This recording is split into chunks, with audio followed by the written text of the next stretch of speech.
નમસ્કાર, સ્વાગત છે આપનું કચ્છ ઉદય ટીવી ન્યૂઝમાં। હું છું મોના ભાટિયા। તો સમાચારોની શરૂઆત કરીશું મુખ્ય સમાચારોથી।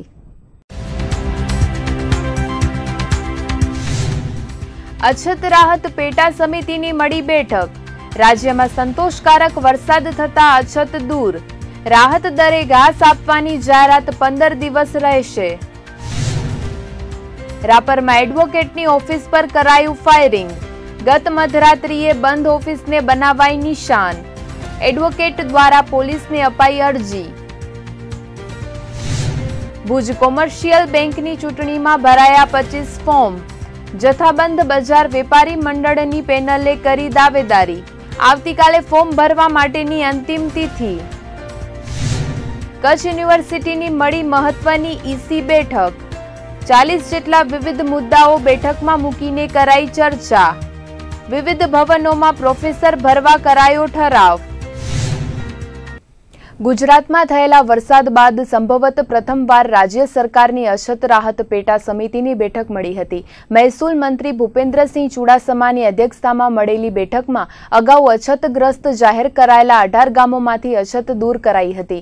મહેસૂલ મંત્રી ભૂપેન્દ્રસિંહ ચુડાસમાએ જણાવ્યું હતું કે અત્યાર સુધીમાં રાજ્યમાં સર્વત્ર સંતોષકારક વરસાદ થયો છે। ગત વર્ષે 5મી જૂન સુધી ગુજરાતમાં સરેરાશ વરસાદની તુલનાએ 13.54% વરસાદ થયો હતો, જ્યારે ચાલુ વર્ષે આજની તારીખ સુધીમાં 25.71% વરસાદ થયો છે, જે મોસમનો પહેલો અને સંતોષકારક વરસાદ કહી શકાય તેવું ભૂપેન્દ્રસિંહ ચુડાસમાએ જણાવ્યું હતું। તેમણે વધુ વિગતો આપતા જણાવ્યું હતું કે ચાલુ વર્ષે રાજ્યના 685 ગામોમાં રાહત દરે માત્ર 2 રૂપિયે કિલો ઘાસ આપવાની જાહેરાત કરાઈ હતી, ત્યારે સારા વરસાદને કારણે હજુ પણ 15 દિવસ સુધી દરેક ગામો અને ગૌશાળાઓમાં રાહત દરે ઘાસ અપાશે। ત્યારબાદ ઘાસનું વિતરણ પણ બંધ કરવામાં આવશે। વરસાદી દુર્ઘટનાને કારણે 32 લોકોના મોત થયા હોવાનું સામે આવ્યું છે, તો 300 જેટલા પશુઓનું પણ વરસાદને કારણે મોત થયું છે, ત્યારે મૃતકોના પરિવારજનો અને પશુપાલકોને રાજ્ય સરકાર તરફથી સહાય ચૂકવવામાં આવશે તેવું અછત રાહત સમિતિના અધ્યક્ષ અને મહેસૂલ મંત્રી ભૂપેન્દ્રસિંહ ચુડાસમાએ જણાવ્યું હતું। રાજ્યમાં વરસાદને કારણે પાણીની ક્ષમતા 31% થઈ છે। કૃષિ ક્ષેત્ર, વાવેતર અને પીવાના પાણીની સ્થિતિ સંતોષકારક હોવાનું તેમણે જણાવ્યું હતું। સાથે જ હજુ પણ જરૂરિયાત જણાય તેવા વિસ્તારોમાં ટેન્કર મારફતે પાણી પહોંચાડવામાં આવી રહ્યું છે અને આગામી દિવસોમાં પણ સરકાર દ્વારા પાણી મુદ્દે યોગ્ય આયોજન ગોઠવાશે તેવું ભૂપેન્દ્રસિંહ ચુડાસમાએ ઉમેર્યું હતું। સ્વાઇન ફ્લૂના વધતા જતા કહેર વચ્ચે આજે વધુ એક સ્વાઇન ફ્લૂગ્રસ્ત મહિલાએ દમ તોડ્યો હતો।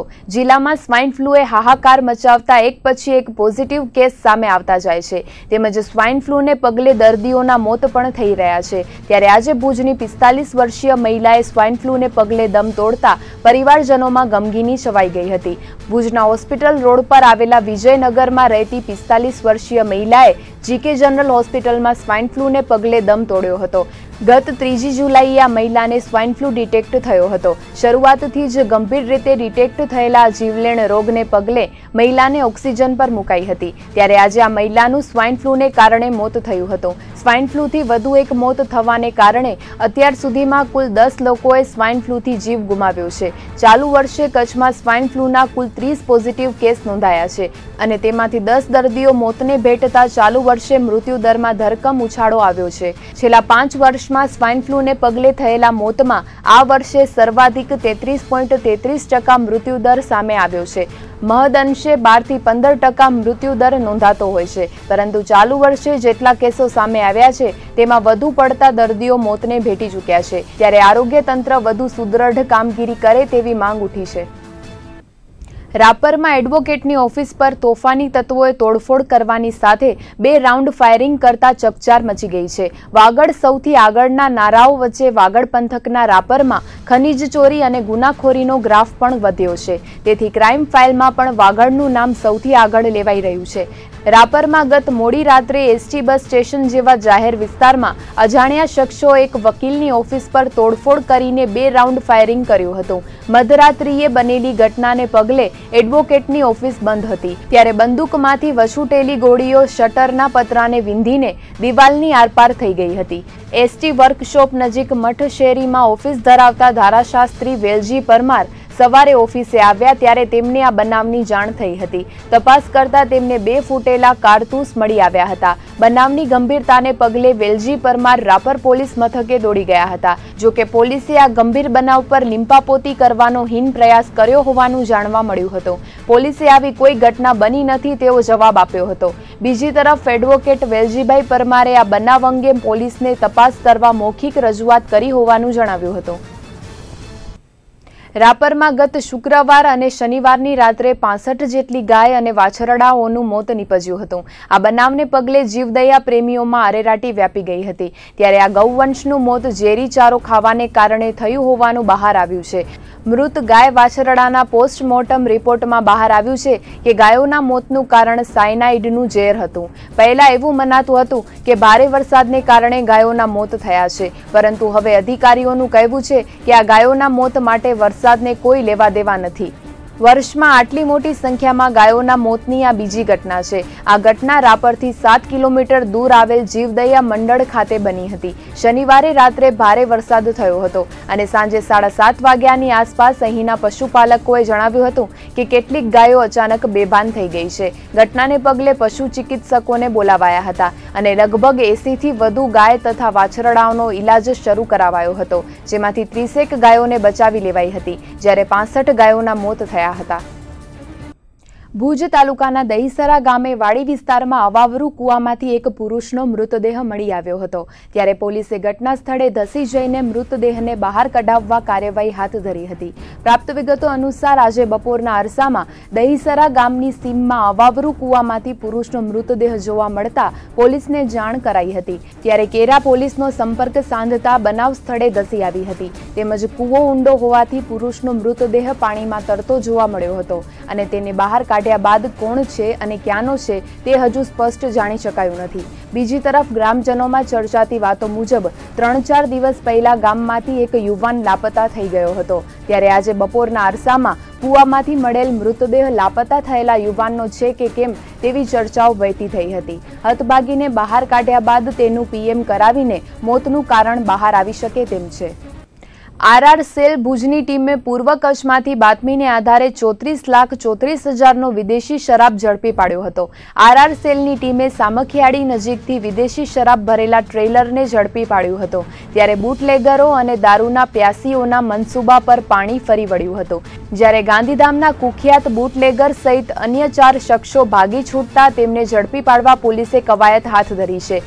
સરહદી બોર્ડર રેન્જના આઈજીપી એ.કે. જાડેજાને મળેલી બાતમીને આધારે આરઆર સેલની ટીમ તેમજ સામખિયાળી પીએસઆઈ વીએલ ગાગિયા સહિતના પોલીસ કાફલાએ સામખિયાળીની ભારત હોટલ નજીક વોચ ગોઠવીને હરિયાણા પાસિંગના ટ્રેલરને ઝડપી પાડ્યું હતું, જેમાંથી પોલીસને 34,34,000ની કિંમતનો વિદેશી શરાબ તેમજ બિયરનો જથ્થો મળી આવ્યો હતો. બાતમી મુજબ પોલીસે ટ્રેલરને ઝડપી પાડીને તેમાં તલાશી લેતા 870 પેટી વિદેશી શરાબ અને બિયરનો જથ્થો મળી આવ્યો હતો. કચ્છમાં આવતો લાખોનો શરાબ ઝડપાતા દારૂના પ્યાસીઓ અને બુટલેગરોમાં હડકંપ મચી ગયો છે.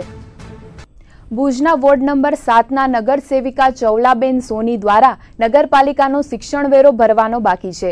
વર્ષ 2006-07નો શિક્ષણ વેરો ભરવાનો બાકી હોવા છતાં ભુજ નગરપાલિકાની ગત ચૂંટણી વખતે તેમણે ખોટું સોગંદનામું રજૂ કર્યું હતું. તેથી નૈતિકતાના ધોરણે તેઓ રાજીનામું આપે તેવી રજૂઆત વિપક્ષ દ્વારા કરવામાં આવી હતી. જો તેમના દ્વારા રાજીનામું આપવામાં નહીં આવે તો ઉગ્ર આંદોલનની ચીમકી પણ ઉચ્ચારાઈ છે. વિપક્ષી નેતા રાજેન્દ્રસિંહ જાડેજાની આગેવાની હેઠળ વિપક્ષી નગર સેવકોએ ચીફ ઓફિસર જી.કે. ચંડપાને આ અંગે આવેદનપત્ર પાઠવીને રજૂઆત કરી હતી, જેમાં જણાવાયું હતું કે ગત સામાન્ય સભા પૂર્ણ થયા બાદ નગરપતિની ચેમ્બરમાં વોર્ડ નંબર 2, 3 અને 8ના લોકોની સમસ્યાઓ અંગે રજૂઆત કરવામાં આવતી હતી. તે વખતે નગરસેવિકા ચોલાબેન સોનીએ ચર્ચામાં નિયમ વિરુદ્ધ હસ્તક્ષેપ કરીને ઉગ્ર રીતે કહ્યું હતું કે પહેલા નગરપાલિકાના વેરા ભરો, પછી સુવિધા માંગો. પરંતુ વાસ્તવમાં નગરસેવિકા ચોલાબેન સોનીનો શિક્ષણ ઉપકર વર્ષ 2006-07થી અત્યાર સુધીનો બાકી છે. આ વેરો ₹4,770 નગરપાલિકામાં ગત તારીખ 1 જુલાઈ 2017ના રોજ ચૂપચાપ ભરી દેવાયો હતો. ગરીબ લોકો તેમજ સ્લમ વિસ્તારના રહેવાસીઓ પર વેરો ભરો પછી સુવિધા માંગો તેઓ રોફ જમાવતા પૂર્વે નગરસેવિકાને અરીસામાં જોઈ લેવાની જરૂર હતી।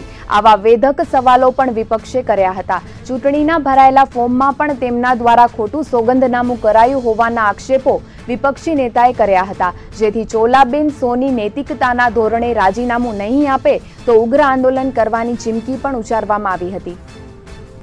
કોઈ પણ જાતની જાણકારી વગર માત્ર ચાલતી ગાડીમાં બેસવાનું કામ વોર્ડ નંબર 7ના નગરસેવિકા બેન ચૌલાબેને કર્યું, પણ એમને કોઈ અધિકાર નથી અને એમને વાણી વર્તન જે કર્યું, અમારા આખા વોર્ડને જેમણે એમને ટેક્સ ન ભરતા હોય એવો વોર્ડ બનાવ્યો, એમણે આક્ષેપ કર્યો કે આ સ્લમ વિસ્તાર, આ ઝૂંપડપટ્ટીના વિસ્તારના લોકો ટેક્સ ભરતા નથી અને સુવિધા માંગવા નીકળે છે।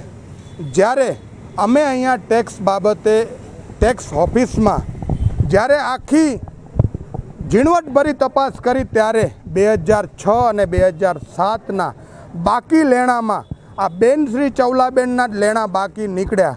શિક્ષણ ઉપકર જે ભરવાનો આવે છે, તમે તો મોટા મોટા બંગલામાં રહ્યો છો, સારી સોસાયટીમાં રહ્યો છો, અને જ્યારે તમે જ આ શિક્ષણ વેરા જો બાકી રાખી દેતા હો, અને શિક્ષણ વેરો પણ કેવો કે જે શિક્ષણ વેરો ઘણો બધો એમના ઉપર બાકી નીકળતો હતો અને એ શિક્ષણ વેરાની અંદર એમને હપ્તા સિસ્ટમ કરાવી હતી। તમારે જ્યારે તમે ચૂંટણી વખતે તમે સોગંદનામું કરવામાં આવ્યા હતા, એ સોગંદનામામાં પણ તમે ખોટી માહિતી આપી અને આ સોગંદનામાની જે ખોટી માહિતી આપી છે ત્યારે આ માહિતી સદંતર ખોટી નીકળી। આ માહિતીના આધારે અમે આ નગરસેવિકા બેન શ્રી ચૌલાબેનનું રાજીનામું માંગ્યું છે। અમારા તમામ નગરસેવકો સાથી રહ્યા છે। ગુજરાતમાં મહેસૂલી ક્ષેત્રે વહીવટમાં ચાવીરૂપ ગણાતી મામલતદારોની 380 જેટલી જગ્યાઓ ખાલી છે। ગયા સપ્ટેમ્બર મહિનામાં 100 જેટલા મામલતદારોને નાયબ કલેક્ટર તરીકે બઢતી આપીને બદલી કરાતા હાલ તે મામલતદારોની જગ્યા પર ઇન્ચાર્જ મામલતદાર ફરજ બજાવી રહ્યા છે। રાજ્ય સરકારે 220 નાયબ મામલતદારોને મામલતદાર તરીકે બઢતી આપવાની થાય છે। તે હુકમ ચાલુ મહિનાના અંત સુધીમાં થાય તેવા અણસાર છે, જેમાં કચ્છના 6 સિનિયર નાયબ મામલતદારોને મામલતદાર તરીકે બઢતી મળી શકે છે। કચ્છ જિલ્લામાં હાલ દરેક તાલુકાઓના 10 મામલતદારો ઉપરાંત કલેક્ટર કચેરીમાં વિવિધ શાખાના મામલતદારોની 5 જગ્યાઓ મળીને કુલ 15 મામલતદારની જગ્યાઓ છે। આ 15 પૈકી 8 જગ્યાઓ ખાલી છે, ત્યારે આ ખાલી જગ્યાઓ પર મામલતદારોની નિયુક્તિ થાય તેવા સંજોગો સર્જાયા છે। સાથે જ કચ્છ જિલ્લામાં નાયબ મામલતદાર તરીકે ફરજ બજાવતા સિનિયર અધિકારીઓને બઢતી આપીને મામલતદાર તરીકે નવી નિમણૂક અપાય તેવા સંજોગો સર્જાયા છે। કચ્છમાં કલેક્ટર કચેરીની ઇનામ શાખા, ડિઝાસ્ટર મામલતદાર અને પીઆરઓમાં મળીને કુલ 3 મામલતદારોની જગ્યા ખાલી છે, જ્યારે નખત્રાણા, ભચાઉ, રાપર, મુન્દ્રા અને અબડાસામાં મામલતદારોની જગ્યાઓ ખાલી છે। ત્યારે રાજ્ય સ્તરેથી બઢતી આપીને મામલતદારોની થનાર નિમણૂકમાં જિલ્લાની આ ખાલી પડેલી જગ્યાઓ પર નવા અધિકારી મળી શકે છે। જ્યારે કચ્છમાં નાયબ મામલતદાર તરીકે ફરજ બજાવતા DC Parmar, CB Ninama, RK Kharadi, VK Solanki, PP Chauhan અને જેડી જાડેજાના નામો બઢતી માટે રાજ્ય સરકારમાં મોકલાયા છે। ત્યારે આ 6 નાયબ મામલતદારોને બઢતી સાથે મામલતદાર તરીકેનો ચાર્જ મળી શકે છે। રેપિડ એક્શન ફોર્સ દ્વારા સમયાંતરે વિવિધ વિસ્તારોમાં પ્રવાસ યોજીને જે તે વિસ્તારની માહિતી એકત્રિત કરવામાં આવે છે, જેના ભાગરૂપે બંદરીય માંડવી શહેરમાં રેપિડ એક્શન ફોર્સની 100 બટાલિયનને મુલાકાત લીધી હતી। અમદાવાદથી આવેલી આ ટીમે માંડવી શહેરમાં વિવિધ સ્થળોએ ફરીને માહિતી એકત્ર કરી હતી। સમગ્ર કચ્છમાં 7 દિવસ સુધી ફરીને રેપિડ એક્શન ફોર્સની ટીમ દ્વારા કાર્યવાહી કરવામાં આવશે। જે વિસ્તારો સંવેદનશીલ હોય તેવા વિસ્તારોમાં આ ટીમ દ્વારા ખાસ તકેદારી રાખવામાં આવે છે, જેથી કોઈ પણ અનિચ્છનીય બનાવ બને અથવા તો કુદરતી આપત્તિઓમાં કઈ રીતે બચાવ રાહત કામગીરી કરવી તેનું પ્રશિક્ષણ જવાનો મેળવી રહ્યા છે। કચ્છની 7 દિવસીય મુલાકાતમાં આજે માંડવીના આઝાદ ચોક, ભીડ ચોક, કેટી શાહ રોડ, ભડાલાપોર, બંદર રોડ, મચ્છીપીઠ અને બીચ એરિયામાં જઈને રેપિડ એક્શન ફોર્સની ટીમે નિરીક્ષણ કર્યું હતું। આ ટીમ સાથે માંડવી પોલીસનો સ્ટાફ પણ જોડાયો હતો। यहाँ एक प्लाटून को लेकर आए हैं। पूरे कच्छ का हम 7 दिनों तक के अलग अलग थानों में जाकर के वहाँ से जानकारी इकट्ठा करेंगे। हम समय समय पर जो भी सेंसिटिव और हाइपर सेंसिटिव एरिया, जो communally sensitive and hyper sensitive area होते हैं, उनमें जाते हैं। हर साल जाते हैं, साल में 2 बार जाते हैं। उस समय पर जैसा भी हमारा SOP बोलता है उसके हिसाब से जाते हैं। वहाँ से कुछ जानकारी इकट्ठा करते हैं, कुछ हमारा नॉलेज है वो अपडेट करते हैं, और जो भी सिविल पुलिस से जानकारियाँ होती है वो लेते हैं, और ज़रूरत पड़ने पर हमारे जब ये रास्ते देखे हुए होते हैं तो कम से कम समय में हम सिविल पुलिस को और सिविल एडमिनिस्ट्रेशन को अच्छी सहायता उपलब्ध करा सके, ऐसी जानकारी हम लोग लेते हैं।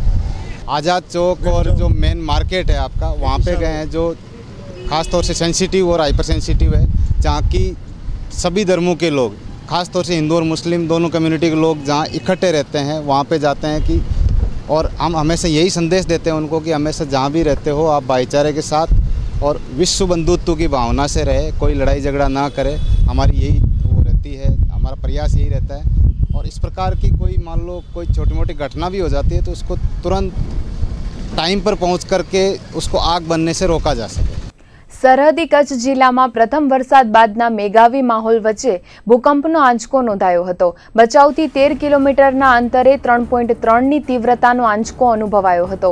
કચ્છમાં આવેલી વિવિધ ફોલ્ટ લાઇનો પૈકી વાગડ ફોલ્ટ લાઇન અવારનવાર સક્રિય થવાને કારણે ભૂકંપના આંચકાઓ અનુભવાઈ રહ્યા છે। ત્યારે આજે બપોરે 1:30 વાગ્યાના અરસામાં બચાવથી 13 કિલોમીટરના અંતરે ધરા ધ્રુજી ઉઠી હતી। ગુજરાત સિસ્મોલોજી વિભાગની કચેરીએ નોંધાયેલી આંકડાકીય માહિતી મુજબ 3.3ની તીવ્રતાનો કંપન અનુભવાયો હતો। ગુજરાતની જીવાદોરી સમાન નર્મદા યોજનામાં સરદાર સરોવર નર્મદા બંધના દરવાજા બંધ કરવાની ભારત સરકારે આપેલી મંજૂરીને રાજ્યમાં ઉમંગભેર ઉજવવામાં આવશે। આ અનેરી સિદ્ધિ બદલ રાજ્ય સરકાર દ્વારા માં નર્મદા મહોત્સવની ઉજવણી કરવાનું નક્કી કરાયું છે, જેમાં ગુજરાતના ગામે ગામ તમામ નાના મોટા શહેરો અને જિલ્લા સ્તરે ધામધૂમથી ઉજવણી કરાય તે માટે નાયબ મુખ્યમંત્રી નીતિન પટેલના અધ્યક્ષસ્થાને 3 સબ કમિટીઓની રચના કરવામાં આવી છે, જેમાં સિનિયર જુનિયર મંત્રીઓને સામેલ કરવામાં આવ્યા છે। તો બીજી બાજુ મહોત્સવની સમાપ્તિ પ્રસંગે દેશના વડાપ્રધાન નરેન્દ્ર મોદીની હાજરીમાં કેવડિયા કોલોની ખાતે ભવ્યાતિ ભવ્ય કાર્યક્રમ યોજાય તે માટેની પણ પૂર્વ તૈયારી રાજ્ય સરકારે પૂર્ણ કરી છે।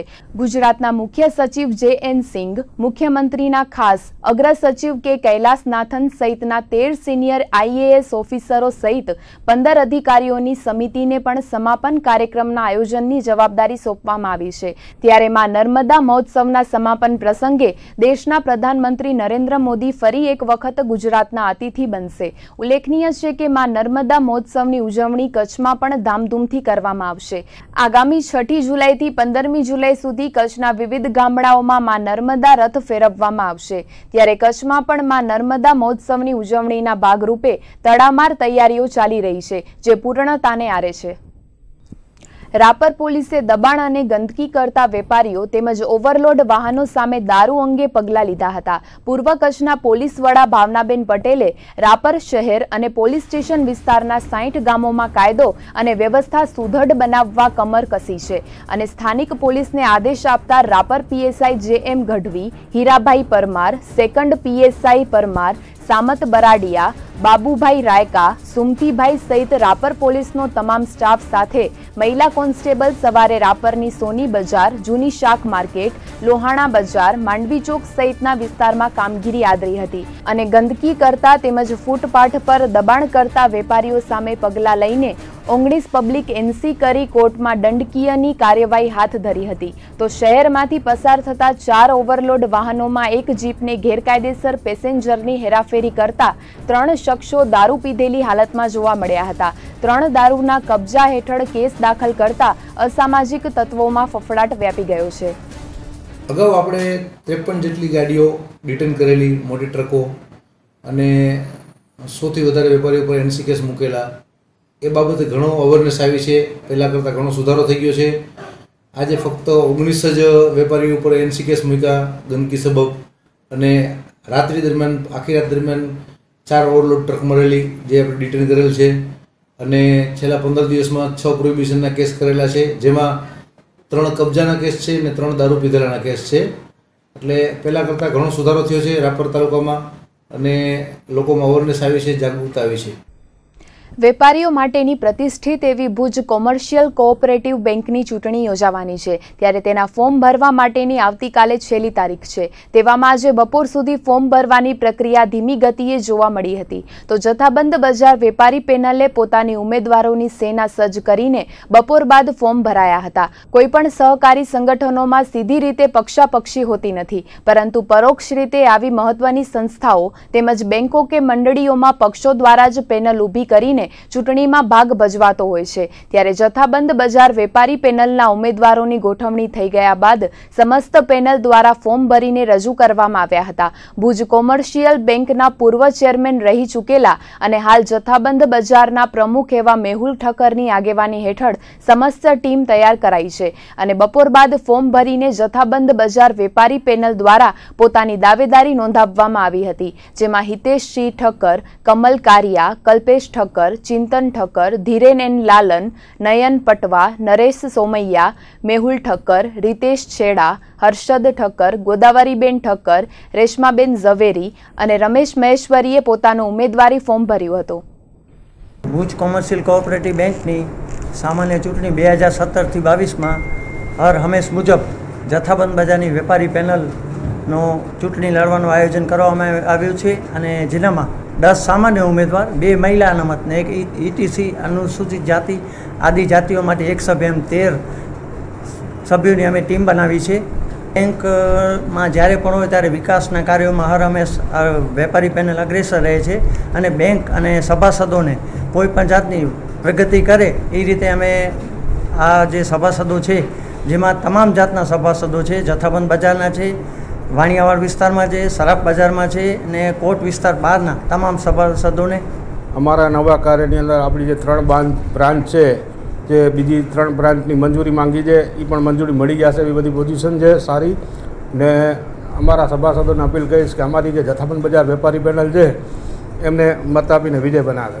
હું રઘુવંશી ક્રેડિટ કોઓપરેટિવ સોસાયટી સાથે જોડાયેલ છું, ત્યાં પ્રમુખ સ્થાને છું. વેપારી પેનલમાંથી મને પહેલીવાર ચૂંટણી લડવાનો મોકો મળ્યો છે, તો બેંકની કેમ પ્રગતિ થાય સભાસદોને અપીલ કરશું કે અમને ભવ્ય બહુમતીથી વિજયી બનાવે.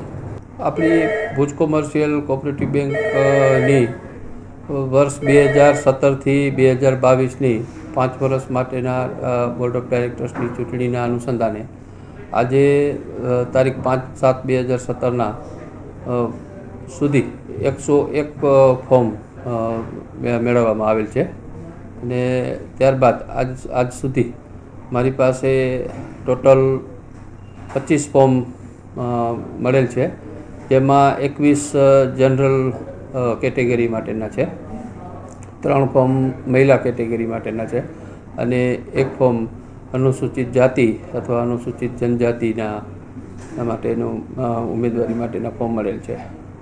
કચ્છ યુનિવર્સિટીની નવરચિત એક્ઝિક્યુટિવ કાઉન્સિલની પ્રથમ બેઠક આજે બપોર બાદ મળી હતી, ત્યારે આ મહત્વની બેઠકમાં વિવિધ 40 જેટલા મુદ્દાઓ પર ચર્ચા વિચારણા કરીને મહત્વના નિર્ણયોને બહાલી આપવામાં આવી હતી, જેમાં ખાસ તો પ્રોફેસરોની ભરતી માટેના ઠરાવને બહાલી આપવામાં આવી હતી. યુનિવર્સિટીની વહીવટી પ્રક્રિયાને આગળ વધારવા માટે વખતો વખત EC મેમ્બરોની બેઠક મળતી હોય છે, જેમાં મહત્વના નિર્ણયો લેવામાં આવે છે, ત્યારે આજે મળેલ નવા EC બોર્ડની પ્રથમ બેઠકમાં 40 જેટલા મુદ્દાઓ મૂકવામાં આવ્યા હતા. કચ્છ યુનિવર્સિટીના કુલપતિ ડોક્ટર CB જાડેજાની અધ્યક્ષતામાં બેઠક મળી હતી. રાજ્યપાલ દ્વારા નિમવામાં આવતા 2 સભ્ય સિવાય તમામ મેમ્બરો નક્કી થઈ ચૂક્યા છે, જેમાં રોટેશન પદ્ધતિ મુજબ પ્રોફેસર હેડની જગ્યાએ ભૂસ્તર ભવનના વડા doctor Mahesh Thakkar, doctor KM Trivedi, incharge registrar DM Bakraniya, commerce ફેકલ્ટીના ડીન ડોક્ટર PS હિરાણીની નિમણૂક કરવામાં આવી હતી. તો હાલ યોજાયેલી ચૂંટણીમાં અજય ગઢવી અને શ્રવણસિંહ વાઘેલા વિજયી થયા બાદ તેઓ EC બોર્ડમાં જોડાયા છે, ત્યારે આજે મળેલી બેઠકમાં યુનિવર્સિટીના વિકાસને લગતા મુદ્દાઓ પર પરામર્શ કરવામાં આવ્યો હતો. ખાસ તો વિવિધ ભવનોમાં 13 જેટલા પ્રોફેસરોની ભરતી માટેના મહત્વના ઠરાવને બહાલી આપવામાં આવી હતી. આ ઉપરાંત પણ કેટલીક બાબતોની ચર્ચા વિચારણા કરીને કામગીરી આગળ વધારવા મંથન કરાયું હતું. ભુજ તાલુકાના લોરિયા ગામે ખેડૂતોના ખેતરમાં વીજ થાંભલાઓ નાખીને તેમને પૂરતું વળતર ચૂકવવામાં કંપની દ્વારા ગલ્લા તલ્લા કરાયા છે. ખેતરમાં ઊભા પાકનો સોથ વળ્યો, જમીન ગઈ, 6 માસ સુધી કામ ચાલ્યું છતાંય વળતર માંગવા જતા ખેડૂતોને કંપનીના જવાબદારો દ્વારા ઉદ્ધત જવાબો અપાઈ રહ્યા છે. પાવર ગ્રેડ પ્રાઇવેટ લિમિટેડ દ્વારા વીજ ટાવરો નાખીને કચ્છમાં ઠેર ઠેર નવી લાઈનો પાથરવામાં આવે છે, ત્યારે લોરિયા પંથકમાં નખાતી લાઈનોમાં કંપની દ્વારા ખેડૂતોનું વ્યાપક નુકસાન કરીને પૂરતું વળતર ચૂકવવામાં આનાકાની કરાતી હોવાની ફરિયાદ ઉઠી છે. લોરિયાના બળવંતભાઈ ભાનુશાલી નામના ખેડૂત અગ્રણીના ખેતરમાં પાવર ગ્રેડ કંપની દ્વારા થાંભલો નાખવામાં આવ્યો હતો. 6 મહિના સુધી ચાલેલી કામગીરીમાં તેમના આખા ખેતરમાં ઊભા પાકનો નાશ થયો. આ ઉપરાંત સિમેન્ટ, કોન્ક્રીટ સહિત અન્ય સામાન ખેતરમાં નાખીને વ્યાપક નુકસાની કરવામાં આવી છે અને હવે જ્યારે વળતર ચૂકવવાનો સમય આવ્યો છે ત્યારે કંપની દ્વારા યોગ્ય વળતર ચૂકવવામાં આવતી નથી. એક વિશાળ ટાવરના 4 થાંભલામાંથી એક થાંભલો લોરિયાના બળવંતભાઈ ભાનુશાલીના ખેતરમાં ખોડાયો છે. કંપનીએ અગાઉ જે રીતે ચોથા ભાગ પ્રમાણે વળતર આપવાની વાત કરી હતી તે મુજબ નાણાં ચૂકવાયા નથી. અરજદાર જ્યારે આ અંગે કંપનીની ઓફિસે રજૂઆત કરવા ગયા ત્યારે જવાબદાર અધિકારીઓએ ઉદ્ધતાઈથી જવાબ આપીને માત્ર નજીવી રકમ લઈ લેવા જણાવ્યું હતું, જેની ખેડૂતે ના પાડતા તમને જ્યાં જવું હોય ત્યાં જાઓ જેવા બેફામ જવાબો અપાયા હતા. ત્યારે ખેડૂતે યોગ્ય વળતર ચૂકવવામાં આવે તેવી માંગ કરી છે. પાવર ગીટની જે વીજળી છે એ અમારે કીધું ભાઈ તમારે નુકસાની જે થશે પહેલે ટકારે છેલ્લે સુધી એ તમારે બધું દેશું. અને પહેલો ખાડું ચાલુ થયું ત્યારે એ કીધું જે અત્યારે આપણો થાંભલો પગ આવી જશે માથે ત્યારે તમારે 1 હપ્તો આવી જશે અને થાંભલો તમારો પૂરો થઈ જશે તો બીજો તમારે બધો જે વળતર તમારે મળી જશે. આ થાંભલો બધો આવી ગયો અને થાંભલો પૂરો થઈ ગયો, અમારે 1 રૂપિયો નથી દીધો. હવે તમારે જ્યાં તમારે જાઓ અમારે અત્યારે અમારે પૈસા નથી. એ નુકસાની એ કીધું જે તમારે જે નુકસાની ખેતમાં થશે અમારી જે વીજ કંપનીમાં જેના બધા રૂપિયા થાય છે એ તમારે આપશું. 5 લાખ 10 લાખ જેના જે પ્રમાણે આવશે તે દેશું. અત્યારે એનો થાંભ પૂરો થઈ ગયો. એ કીધું છે હવે તમારે જ્યાં જવું હોય તો જાઓ, અમારે કાંઈ પૈસા નથી. અમારી સાહેબ 4 પગ આવે છે, 1 પગ અમારા ખેતમાં આવ્યો અને અમારી બહુ એકર નુકસાની કરી. સાઇટવાળો કીધું ભાઈ તમારે જે નુકસાની થશે એ બધું તમારે આપી દેશે. પણ ઓ ઠીક છે, અમારા પગના પૈસા થાય છે, નુકસાની થાય છે એટલી કોઈ નુકસાની આપી નથી ને એ જે થાંભલાનું પહેલે ટકા છેલ્લે સુધી કીધું છે હવે તમારે જ્યાં જાઓ જાઓ, અમારે કાંઈ પૈસા નથી. દેશમાં જીએસટી લાગુ થયા બાદ વિશ્વ હિન્દુ પરિષદે પૂજા સામગ્રી અને પ્રસાદ પર લાગતા જીએસટીને નાબૂદ કરવાની માંગ કરી છે. આ અંગે કચ્છ જિલ્લા વિશ્વ હિન્દુ પરિષદના પ્રમુખ બળવંતસિંહ વાઘેલાએ જણાવ્યું હતું કે પૂજા સામગ્રી પર જીએસટી લગાવવામાં આવ્યું છે ત્યારે તેને નાબૂદ કરવા માટે નાણામંત્રી અરુણ જેટલીને પત્ર પાઠવીને રજૂઆત કરાઈ છે, જેમાં હિન્દુઓની પૂજા સામગ્રીમાં અગરબત્તી, ધૂપ, મૂર્તિ, હવન સામગ્રી અને અન્ય પૂજા કામની વસ્તુઓ પર જીએસટી લગાવવામાં આવતા હિન્દુ ધર્મની આસ્થા ઉપર આઘાત પહોંચ્યો છે.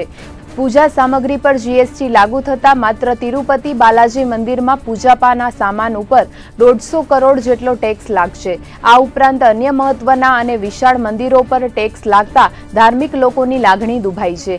બીજી તરફ ઈંડા, માછલી, માંસ અને મટન ઉપર કોઈ જ જીએસટી લાગતું નથી. ત્યારે આવી વિસંગતતાઓ દૂર કરવામાં આવે તેવી માંગ ઉઠી છે. જીએસટી બાબતે હિન્દુ ધર્મને પૂજા સામગ્રી પ્રસાદ ઉપર જે ટેક્સ લગાવ્યો છે એ ટેક્સ માટે વિશ્વ હિન્દુ પરિષદ સખત એનો વિરોધ કરે છે.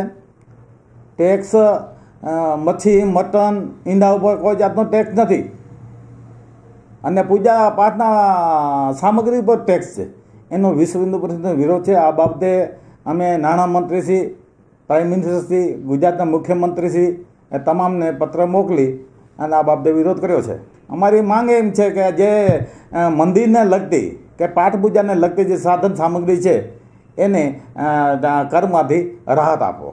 આ બાબતે અમારા સાધુ સંત અને પદ અધિકારીશ્રીઓએ આગળ રજૂઆત બાબતમાં કરી છે અને જો આ બાબતમાં સરકાર કાંઈ નિર્ણય નહીં લે તો અમારા સાધુ સંત અને પદ અધિકારી જે આદેશ આપશે એને પાલન કરવામાં આવશે. આ બાબતે કર વ્યવહાર બાબતે જીએસટી બાબતે ગુજરાત રાજ્યની આખા ભારતની અંદર વિશ્વ હિન્દુ પરિષદ આ બાબતે પત્ર નાણામંત્રી અને પ્રાઇમ મિનિસ્ટરને પત્ર વ્યવહાર ચોક્કસ કરશે.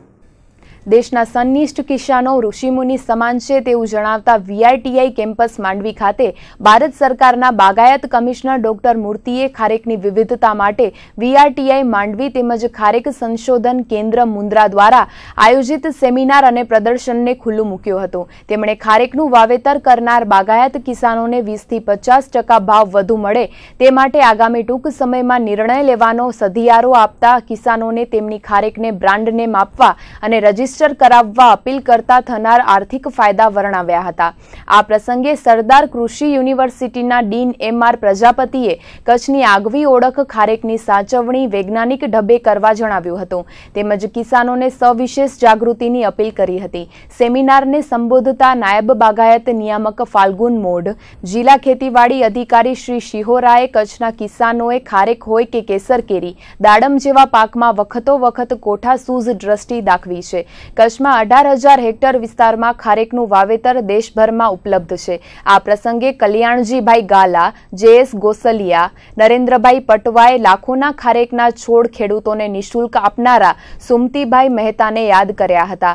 તો વીઆરટીઆઈ દ્વારા ખારેકની ગુણવત્તા સંવર્ધન માટે કરાતા પ્રયત્નોનો ઉલ્લેખ કરતા છેક ઇઝરાયલથી વૈજ્ઞાનિકોને બોલાવીને ખેડૂતોને માર્ગદર્શન, જાણકારી ઉપલબ્ધ કરાવવાની ખેવના તેમજ સંવેદનને બિરદાવી હતી. તો વીઆરટીઆઈ દ્વારા ખારેકની ગુણવત્તા સંવર્ધન માટે કરાતા પ્રયત્નોનો ઉલ્લેખ કરતા છેક ઇઝરાયલથી વૈજ્ઞાનિકોને બોલાવીને ખેડૂતોને માર્ગદર્શન, જાણકારી ઉપલબ્ધ કરાવવાની ખેવના તેમજ સંવેદનાને બિરદાવી હતી. તેમજ 283 જેટલા ખારેકના નમૂનાઓના પ્રદર્શને આકર્ષણ જમાવ્યું હતું. આ પ્રસંગે સિદ્ધિ પ્રાપ્ત ખેડૂતોનું પ્રમાણપત્ર મોમેન્ટો દ્વારા મહાનુભાવોના હસ્તે સન્માન કરાયું હતું. તો જિલ્લા બાગાયતના અધિકારી શ્રી મોઢ તથા શ્રી બારૈયાનું ખાસ સન્માન પણ કરાયું હતું. કચ્છમાં ભુજ, માંડવી, અંજાર અને ગાંધીધામમાં આવેલા સિનેમા ગૃહોમાં આગામી 10મી જુલાઈથી 15મી જુલાઈ દરમિયાન ગુજરાત સરકારના માહિતી અને પ્રસારણ વિભાગ દ્વારા બાળ ફિલ્મ મહોત્સવ ઉજવવામાં આવશે. આ સંદર્ભે ભુજ ખાતે અધિક કલેક્ટર ડી.આર. પટેલની અધ્યક્ષતામાં જિલ્લા કક્ષાની અમલીકરણ સમિતિની બેઠક મળી હતી. જેમાં બાળ ફિલ્મ મહોત્સવ 2017ને આખરી ઓપ આપી દેવામાં આવ્યો હતો. જિલ્લા પ્રાથમિક શિક્ષણાધિકારી બી.આર. જરગેલાને સરકારી શાળાઓમાં અભ્યાસ કરતા ધોરણ 6 થી 8ના બાળકોને સિનેમા ગૃહ સુધી લાવવા શિક્ષકો અને આચાર્યોને જણાવવા તાકીદ કરાઈ હતી. તો ઉચ્ચ પ્રાથમિક વિભાગના બાળકો માટેના ફિલ્મોત્સવમાં બાળકોને સંબંધિત સિનેમા ગૃહ સુધી લાવવા શાળાના શિક્ષકોને જણાવાયું હતું. જેમાં શોના ટાઈમ ટેબલ નિર્ધારિત કરીને યોગ્ય વ્યવસ્થા જાળવવા ચર્ચા વિચારણા કરાઈ હતી. આ બાળ ફિલ્મોત્સવ અંતર્ગત 10મી જુલાઈએ આઈ.એમ. કલામ, 11મીએ સ્ટેનલી કા ડબ્બા તેમજ મસ્તીખોર ગુજરાતી ફિલ્મ, 12મીએ ફરારી કી સવારી, 13મીએ જલપરી ધ ડેઝર્ટ મરમેડ, 14મીએ હવા હવાઈ અને 15મીએ મિશન મમ્મી ગુજરાતી ફિલ્મ દર્શાવવામાં આવશે. આ બાળ ફિલ્મોત્સવમાં ભુજ, માંડવી, અંજાર, ગાંધીધામના મળીને કુલ 12,000થી વધુ વિદ્યાર્થીઓ લાભ લેશે. છેલ્લા થોડાક વર્ષોથી શૈક્ષણિક સંસ્થાઓ બિઝનેસનું એક માધ્યમ બની ચૂકી છે. ખાનગી શાળાઓમાં બાળકોને અભ્યાસ કરવો સામાન્ય વ્યક્તિને પરવડે તેમ નથી. ઉપરાંત પુસ્તકો પણ શાળા જે સ્થળેથી લેવાનું કે તે જ જગ્યાએથી પુસ્તકો ખરીદવા આ પણ એક સ્કૂલોની મોનોપોલી બની ગઈ છે. ત્યારે ભુજમાં એક સેવાભાવી કાંતિલાલ મહેતા સેવાનું એક ઉત્તમ ઉદાહરણ પૂરું પાડી રહ્યા છે. જે પુસ્તકો બજારમાં 500થી 600 રૂપિયામાં મળે છે તે પુસ્તકો અહીં શાશ્વત બુક સ્ટોરમાં 100 થી 150 રૂપિયા જ મળે છે. સામાન્ય તેમજ ગરીબ વર્ગના લોકો અહીંથી પુસ્તકો ખરીદવાનું પસંદ કરે છે. ધોરણ 1 થી 12 સુધીના તમામ પુસ્તકો, ગાઈડ તેમજ અપેક્ષિતો અહીં ઉપલબ્ધ છે. શૈક્ષણિક ક્ષેત્ર શરૂ થાય એટલે 1500 થી 2000 જેટલા વાલીઓ પોતાના વિદ્યાર્થીઓ માટે પુસ્તકોની ખરીદી કરે છે. કાંતિલાલ મહેતાએ જણાવ્યું હતું કે જ્યારે પોતાના દીકરાને સીએનો અભ્યાસ કરાવી રહ્યા હતા ત્યારે આર્થિક પરિસ્થિતિ ખૂબ જ નબળી હતી અને પુસ્તકો ખરીદવા પણ મુશ્કેલ હતા. પરંતુ તે સમયમાં આર્થિક પરિસ્થિતિથી લડીને પોતાના દીકરાને સીએનો અભ્યાસ પૂર્ણ કરાવ્યો અને હાલ જ્યારે આર્થિક રીતે સદ્ધર બન્યા છે ત્યારે સેવાનું કામ કરી રહ્યા છે. અહીં આપણે અન્ય દુકાનો કરતાં 30 થી 35% ભાવે તમામ પુસ્તકો મળી રહે છે અને જે બચત થાય છે તેમાંથી પણ તેઓ 50% હિસ્સો ગૌ સેવામાં વાપરે છે. ત્યારે આવા સેવાભાવી લોકો પુસ્તકો દ્વારા સમાજની સેવા કરી રહ્યા છે. વિદ્યાર્થીઓને ઘણો લાભ થાય છે. હું ગુજરાતી મીડિયમના 3 થી કરીને 12 ધોરણ સુધીના પુસ્તકો રાખું છું. તેની અંદર 3 થી 8 ધોરણ 10 રૂપિયા ફક્ત ગાઈડના અને 10 થી 9 થી 12 20% ખાલી ગાઈડના, 80% કટ ઓછા, 80% એમ. એટલે ઘણો ફાયદો થાય એ લોકોને. કોઈ પણ નાનો માણસ, મધ્યમ માણસ ભણી શકે, અભ્યાસ કરી શકે. અને આનું કારણ શું છે કે મેં મારા છોકરાને આગળ સીએ કરાવ્યો ને ત્યારે મારી પરિસ્થિતિ બહુ ખરાબ હતી. જેના હિસાબે હું માંડ મારા છોકરાને સીએ કરાવ્યો છે. મને ભગવાનની મહેરબાની છે. એના હિસાબે આ રાહત ભાવે હું ચોપડાઈ જવી. લગભગ નહીં તો વાલીઓ અહીંયાથી પુસ્તકો લઈ જાય તો એટલે 20 થી 25% પડે. 75% નવામાં કટ થઈ જાય અને જૂનામાં એના 35% કટ થઈ જાય. જૂનામાં બજારમાં લે ને એમાં પણ 35% ઓછા આપણા. વાળીઓને અમે તો અપીલ કરી કે અમારી પાસે આવો, જે છે એ તમને હાજરમાં આપશું ને અમે કોઈને પણ પાછા નહીં દેવા જોઈએ. અને કદાચ કોઈક નબળી પરિસ્થિતિવાળો આવે એને પણ અમે સાચવી લેશું. હું એને માટે તૈયાર છું, કારણ કે મને હવે શું ભગવાનની મહેરબાની છે એટલે હું કાંઈ છે નહીં. હકીકતની આ દુકાનની અંદર એ લોકો આવે તો એ લોકોને 100% ફાયદો જ છે એ લોકોને. તો આ હતા આજના કચ્છ ઉદય ટીવી ન્યૂઝ. ફરીથી મળીશું આવતીકાલે. ત્યાર સુધી અમને રજા આપશો. નમસ્કાર.